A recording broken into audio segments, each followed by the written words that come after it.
Ֆերարիի անունով այն տարածքում, որ գնել եմ հատուկ շունիկների համար դրախտավայր սարքելու նպատակով, ես կկառուցեմ վերականգնողական մի փոքրիկ կենտրոն, որտեղ բոլոր լքված և անտուն շունիկները, որոնք տառապել են մարդու երեսից, կունենան հնարավորություն վերականգնվելու, բուժվելու և հետագա իրենց լավ կյանքը վայելելու այնտեղ, իսկ ավելի լավ, եթե որդեգրող լինի, ապա իր իսկ ընտանիքում։ Այս ծագին գտա Գյումրի գնացող տրասի վրա գտնվող մի բենզակլցակայանից, որտեղ շուրջ բոլորը լիքը ճակերտավոր մարդիկ կային։ Ինչի ճակերտավոր, որտև այս կաշիկը մաղք ոսկորը, որ ընդհամենը շնչում էր ու պոչի խաղացնելով փորձում մի կտոր հաց հայթայթել իր համար, իրան քշում էին ընտեղից։ Իրա վրա լիքը վերքեր կար ու ոչ ոք մի կտոր հաց անգամ իրան չէր տվել։ Երբ նայում ենք իրան, հասկանում ենք, որ ինքը ամիսներ շարունակ ասենց սոված վիճակով հաց հայթայթել իր համար, բայց վստահ եմ ասում, որ լինելով տանշում, առավել ևս ցեպի վրա կապված, նա սովոր չէր իր համար հայթայթել օրվա հացը։ Եվ եղել է նրա հետ այն, ինչ լինում է սովորաբար բոլոր մյուս շունիկների հետ։ Վերցրել են, պահել են, որոշ ժամանակ տեսել են խնդիրները առաջացել իր վրա հիվանդացել է, հանել են դուս ու բրախել են։ Լինելով տանշում, նա չի կարողացել իր համար սնունդ հայթայթել փողոցում և ամիսներ շարունակ մաքարել է փողոցում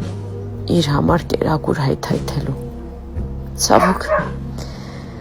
Ցավոք դեցել չի կարողացել ու ցավոք, որ ես իրան ուշ հանդիպեցի, եթե գոնե մի փոքր շուտ հանդիպած լինեի իրան,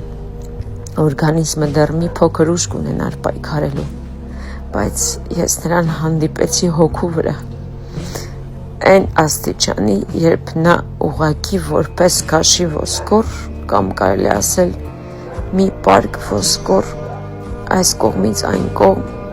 ադրենալինով ու կորտիզոլով փողոցի ստրեսներից գոյության կռիվ մխող պայքարով փորձել է իր համար պայքարելու ձևով ապրել ու գոյատևել։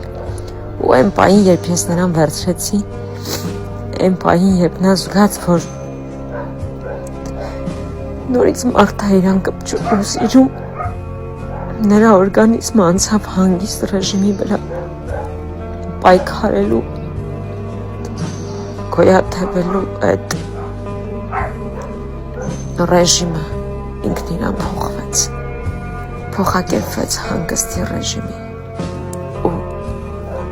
ցավոք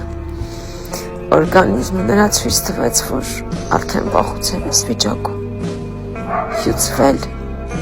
ու օրգաններ սարսափելի վիճակում են գտնվում։ Դրա համար իմ գտած օրվանից հետո հաջորդ օրը նորմալ կերել է, դրա հաջորդ օրը էլ չի կերել, իսկ դրա այն մյուս օրերին արդեն հրաժարվեց ուտելուց։ Չնայած եղել է բժիշկների զգողության տակ, չնայած ոչ չումա էր նրա մոտ, ոչ լեշմանիա, ոչ որևիցե այլ հիվանդություն, բայց նա գնաց այս աշխարհից, նա գնաց, որովհետև մարդկային անտարբերության հերթական զոհը դարձավ, նա գնաց, որովհետև իր հանդեպ անտարբեր էին, իր հանդեպ չունեին այն էմոցիաները, ինչ պիտի ունենա մարդը, իսկական մարդը իրանից թույլի հանդեպ։ Հիմա հանգստացիր, փոքրիկս։